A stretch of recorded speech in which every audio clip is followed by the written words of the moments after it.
distance. Ain't no telling what I just may do. I've been vibing, minding my business. Throw one up if you can relate to. Said if I ain't got it, I make do. Can't be stuck waiting on a breakthrough. And I don't need everybody praying for it. Ain't no telling who you niggas pray to.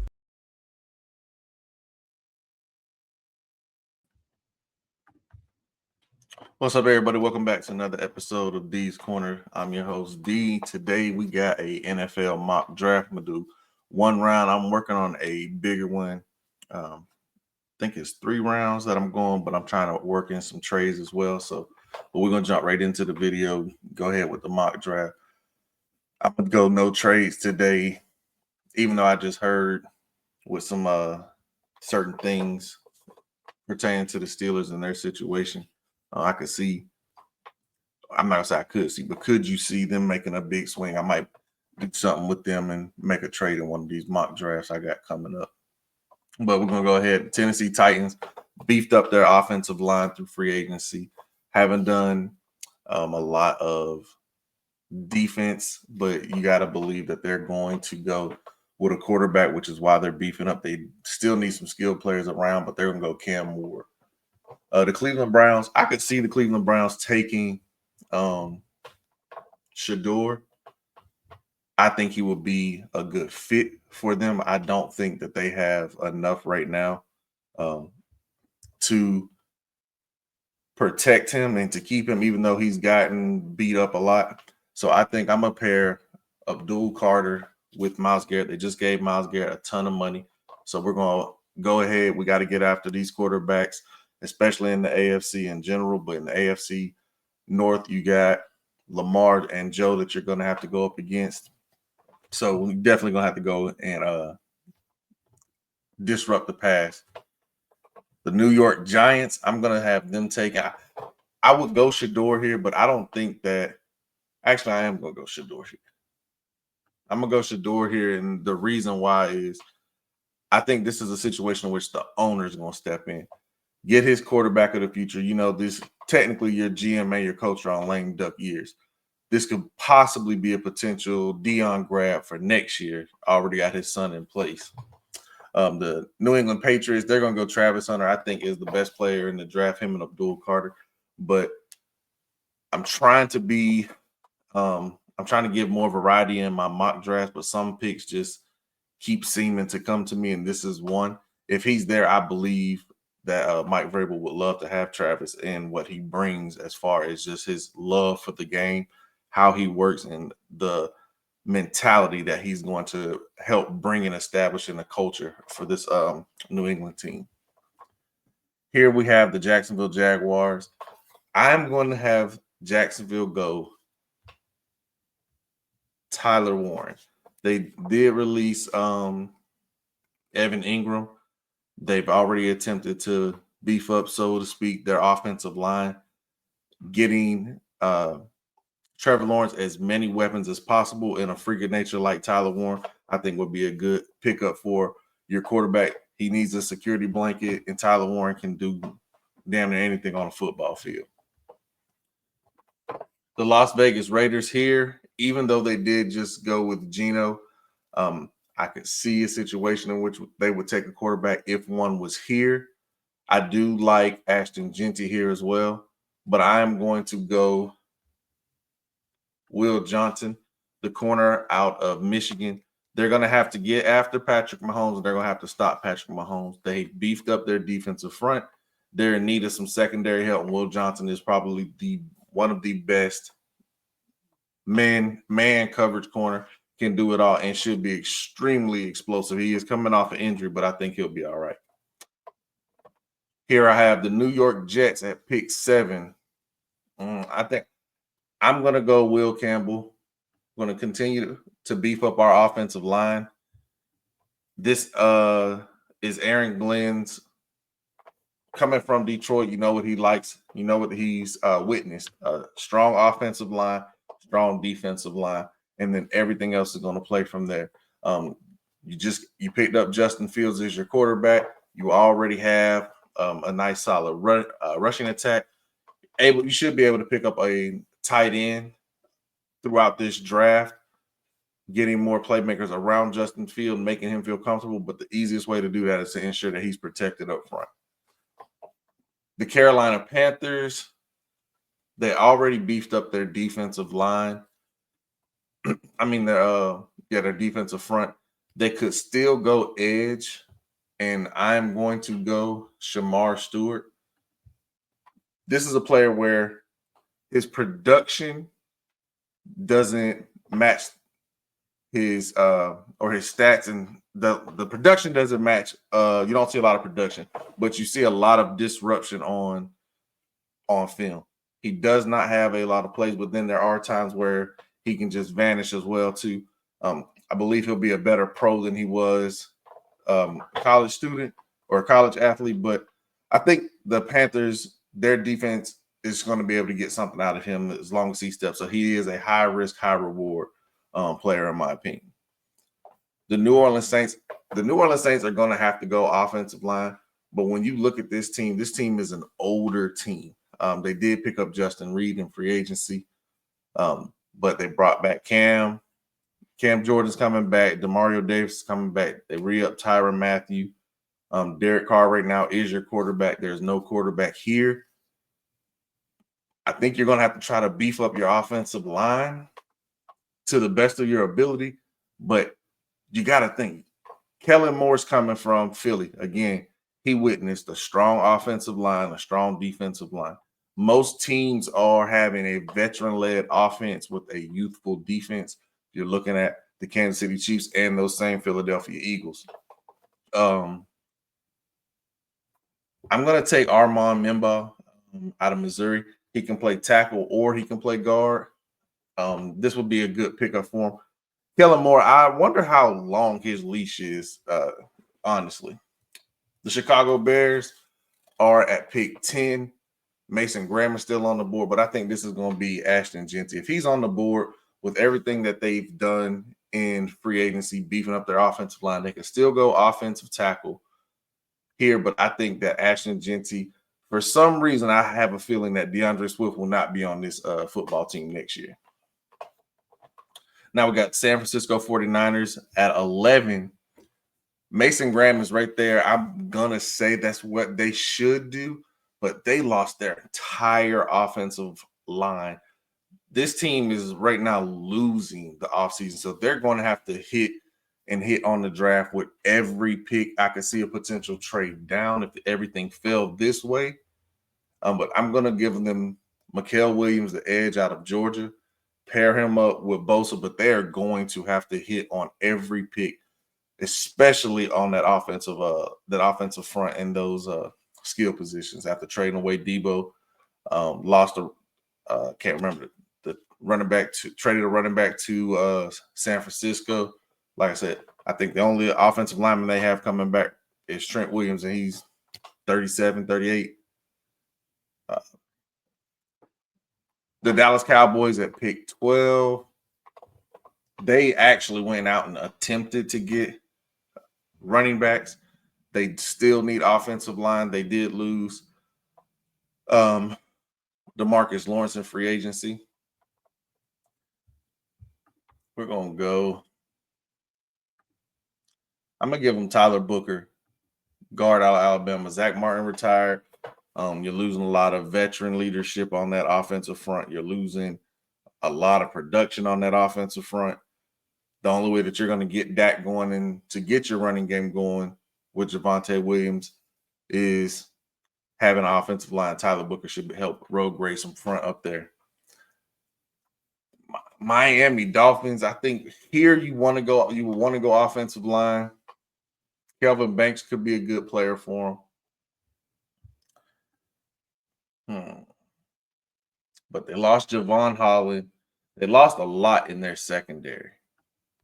They have Jalen Ramsey coming back. I'm going to give him Jahdae Barron. He's a player that can play outside. He can play inside. Could take on that Cooper DeJean role. But I think this would be a really good pickup in general for the Miami Dolphins. Now we got the Indianapolis Colts. Everyone has them to take a tight end here. There's no tight end. I like Colston Loveland, but my thing is with the Colts that has pissed me off this offseason was they actually spent money. They went out and got Charvarius Ward, Cam Bynum, two really good pickups. But out of all the quarterbacks, I don't care that you gave Daniel Jones $14 million. Anthony Richardson sucked last year. Daniel Jones has sucked his entire career. Go out and get another player. You could have traded something for Hendon Hooker, and if you didn't want to go that route and just wanted to sign someone, you could have went the Jameis route. Jacoby Brissett was out there. Tyler Huntley is a player who has played some decent football. He would not have cost you $14 million, and he still would have been able to compete with Anthony Richardson. He has more experience as a quarterback in the NFL due to Lamar being injured and him getting playing time. Plus, he got playing time again last year due to injuries in Miami. But he has an extremely similar skill set outside of the freakish size, athleticism, and arm talent that Anthony Richardson has. Sorry, I had to get that out. So I don't think that a tight end is going to help two inaccurate quarterbacks. I just don't believe it. These guys are going to have to run. You lost a lot on your offensive front, Will Fries and Ryan Kelly, but they both went to Minnesota. Could you go offensive line here? Yes, but I think defense, man. Jihad Campbell, he's a player who can play on the edge. He can play in the middle. He's just a football player. And Lou Anarumo's defense, he's going to need a linebacker who can lead. And I think this is one who the Indianapolis Colts should definitely have on their radar. It might be a little high, but in this scenario, they're kind of set on offense with what they have. Yes, you could add a tight end, but there's plenty of tight ends within this draft. There's not plenty of linebackers that can play football the way that Campbell can play football. The Atlanta Falcons, they lost Grady Jarrett. Mason Graham is sitting here, but they do need edge. Could go Jalen Walker. They need safety help. You could go Malachi Starks. I'm going to give them Nick Emmanwori from South Carolina, the freakish safety who can play over the slot. He can line up on tight ends. He can man up on running backs. He can play down in the box like a linebacker. He's probably bigger than some of your linebackers. He can play over the top. He's going to give Raheem Morris a true chess piece on that defense, on his defense in Atlanta to help him. Do me a favor, guys. Like, subscribe, share, all that good jazz. Also, be on the lookout. I'm going to drop all 32. I'm going to do just the offseason recap with some of the free agency acquisitions and losses and give my grade on each team. Arizona Cardinals, who beefed up their defensive front in this free agency class, could still go with a linebacker as well. Could definitely get them some defensive tackle help. But a player that I like for them would be wide receiver. And I'm going to talk about Matthew Golden, who is a player that I think can come in and play immediately, but being able to be the second option behind Marvin Harrison Jr. This kid is a 4.29 940, hell of a football player. I believe he transferred to Texas from, I want to say Louisiana Tech. It was a smaller school, but he went out competing, was able to get himself into the first round. This kid would come in and freaking work. And I just believe that Arizona is trying to do everything they can to prove paying Kyler Murray. It's starting to show that they're getting a pretty solid defense put together. They're getting playmakers around him. If they continue to fail, it has to fall on the quarterback's shoulders. Cincinnati Bengals, they're going to have to go edge. Now is what I was thinking. Now that I said it a second time, they're actually in talks with possibly re-signing Trey Hendricks. They just re-upped T and Jamar on huge deals. They're looking to have 4 players take up majority of their cap space, but you're still going to have to get somebody on the opposite side of Hendricks. But right now, James Pierce would be more of an outside linebacker. I actually think they're going with the play. Their defensive coordinator is from Notre Dame. and he had those big defensive linemen able to get after you. So you know he's going to want to attack. I'm actually going to give them Kenneth Grant. He is a huge man who can get off the ball fast.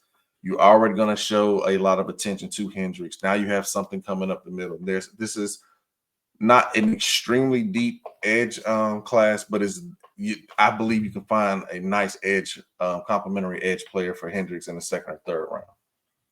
Seattle Seahawks. I don't know what the hell has happened to the Seattle this offseason. They have blown everything up. This team won 10 games last year, and they've traded away their starting quarterback, their starting wide receiver. They released another wide receiver. Goodness gracious, man. I don't know what this team has going on right now, but I'm going to give them offensive line help. They did go out and replace Geno with Sam Darnold. They did bring in Cooper Kupp to replace DK, I guess, and Tyler Lockett. Him and Jackson Smith-Njigba's skill set are somewhat similar, with Njigba being faster, obviously, at this stage in Coop's career. But I like Gray Zabel for them. He's a player who can play any spot on that offensive front, especially in the interior where Seattle needs help. Tampa Bay, another pick that I just like for them, and I'm going to go away from it, is I want to give them Jalen Walker. But I'm going to give them James Pierce.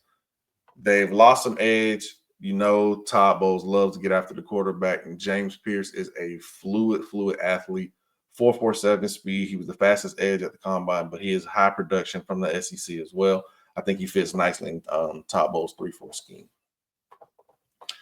Now, the Denver Broncos have already gone out and gotten their tight end in Evan Ingram. They need some more help. They lost Javonte Williams. Could this be a place where another running back goes? Amarion Hampton, possibly. I don't think so. I am going to go.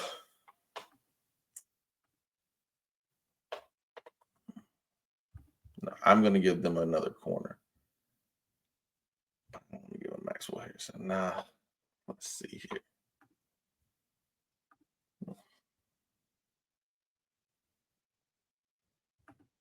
Yeah. I'm giving Maxwell Harrison.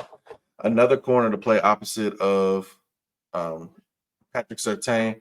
Harrison is a nice mirror corner, feisty corner. This allows Riley Cooper to slide and play more in the slot role. He played extremely well last year too. Maxwell can slide in and play slot. So this kind of gives you some scheme versatility with the option of having your best athletes on the field. All the way down here at pick 21, the Pittsburgh Steelers still do not have a quarterback. I'm not going to have them reach for one here, as I don't think there's one that is worthy of another first-round pick. Now, I could possibly see them trading back and attempting to get one earlier in the second round or maybe later in the first round just to make sure they have that fifth-year option. But I'm going to have them. Cam Hayward is getting older. Mason Graham has fallen to you.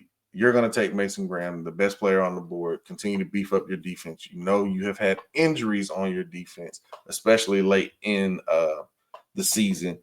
You're in a physical division. You're going to have as many bodies as you can on defense. Their biggest mistake, I think, thus far this offseason is waiting and putting all of their eggs in the Aaron Rodgers basket, even if he does decide to come. The LA Chargers, I'm giving them Tatario McMillan. He has fallen to him, but he's given them. Now he has two big wide receivers because he does have Justin Herbert does have Mike Williams, who is returned on a 1-year deal. Tatario McMillan is going to give you a younger version of that. He ran a 4.4 at his pro day and has done extremely well.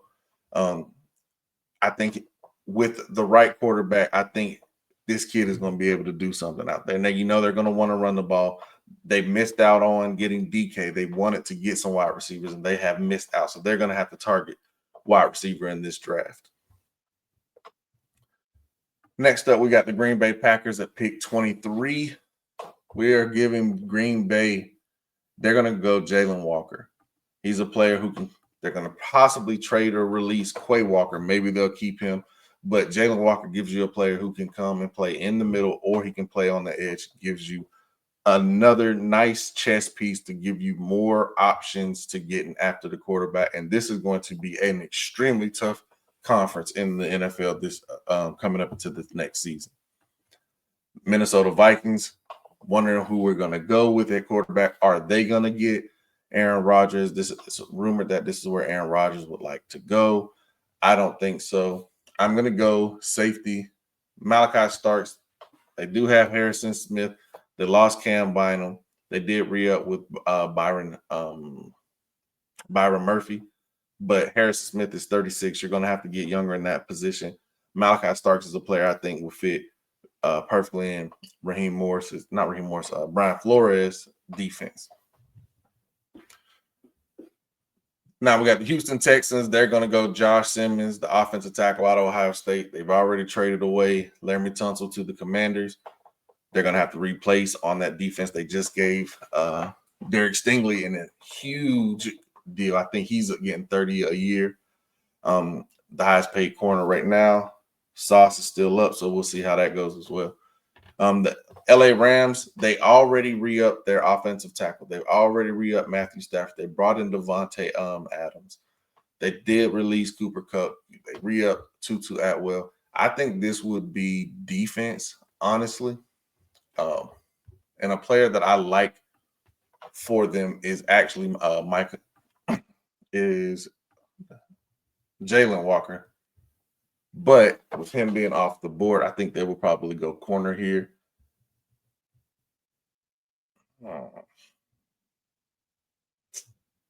Trey Amos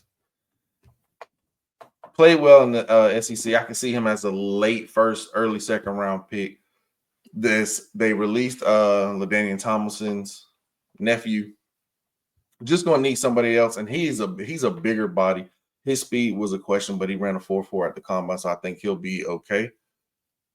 Next up, 27 pick, we have the Baltimore Ravens.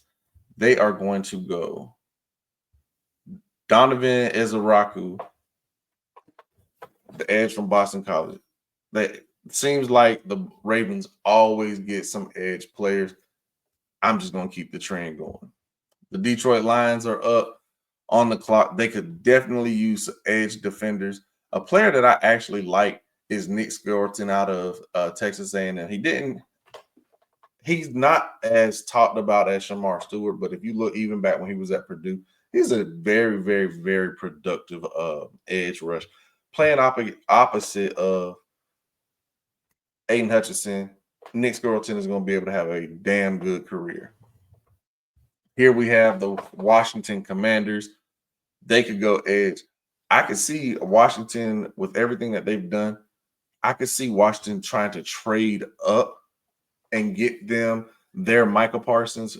Not necessarily would they be able to get as high to get Abdul Carter, but a knockoff version of that would probably be Jalen Walker. I think he would be a player that Dan Quinn would love to deploy in multiple ways, but this defense here is veteran-led with Bobby Wagner. They're going to need some help in that defensive backfield, especially. And a player that I like, and I'm not sure if he will be in the first round or not, but I'm going to take him in the first round, is Xavier Watts, and that's a safety out of Notre Dame. He's a productive, instinctive, very, very, very smart, high IQ football player, and I think Dan Quinn would love to have a player like that in his secondary. The Buffalo Bills, we are going to go Kelvin Banks. Even though they don't need offensive line, he's right there. He's a damn good offensive tackle. Dion Dawkins, yes, you did resign. This just gives you flexibility in everything that you have to do. You just gave your quarterback a $300 million contract, so people are going to have to be getting off of this roster sooner than later. The Kansas City Chiefs, I could definitely see Kansas City going with Colston Loveland. I could also see him going to the Chargers as well, but I'm going to give Colston Loveland to the Kansas City Chiefs. I think we know that this is most likely Travis Kelce's last year. You're going to want to get him replaced. And a player who's a true tight end like Colston Loveland, if he can get in and learn the nuances that Patrick Mahomes likes through Travis Kelce, I think that would be perfect for Patrick as he ages and has him and consistently has him a security blanket like Tom Brady has always had. All right, pick 32, we have the Philadelphia Eagles, who have now seemingly have to rebuild a lot of with what they lost. But their roster is so deep. The names that they traded away Chauncey Gardner-Johnson. They lost Brandon Graham retired. Mekhi Becton went to the Chargers. Josh Sweat went to the Cardinals. They did re-up Zach Bond. They have Bryce Huff, who could possibly be traded and possibly should be traded. A player that I think they would be nice to get and would probably fit nicely with them right now is Mike Green. He's going to finish out our mock, the edge rusher out of Marshall. That is my entire first round mock draft. Let me get it here so you can see everything. Guys, I appreciate it, man.